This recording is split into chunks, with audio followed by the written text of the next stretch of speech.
السلام عليكم ورحمة الله وبركاته. اليوم عندنا سنتافي 2013 في مشكلة بالجير لما تخلي من ار ان دي ما يركب دي على طول واحد، والواحد ما يتغير غيره،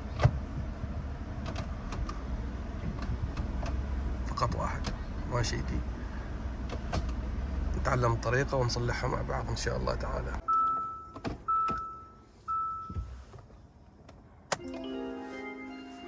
طبعا طريقة فك الذراع هذه جدا سهلة. تمسك العصا هذه وتسحب، تنفك عندك. الطبلون هذا تضغط عليه من هنا ومن هنا، ينفك عندك كامل.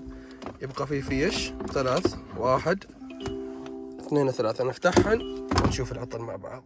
من بعد ما فكينا الطبلون نتعرف على طريقة عمل الجير.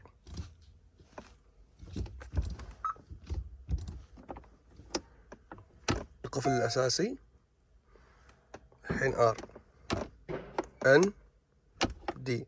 العصا اللي هنا تفتح عن طريق الزر اللي موجود في الجير هذا. الحين خليناها في الدي، هذا في الدي، ولكن هناك عندنا واحد منوال في قطعة توب ترونيك. الحين طريقة عمل هذه العصا خلاص انتهت، العصا سليمة أمورها طيبة.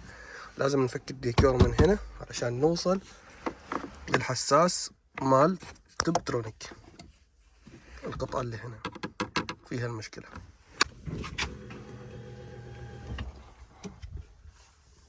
من بعد ما فكينا الطبلون وفكينا القاعدة هذه على أساس نوصل للمسامير، عندك خيارين: يا تفك هذا يا تفك القاعدة فيها 4 براغي، 1 2 3، الرابع هنا.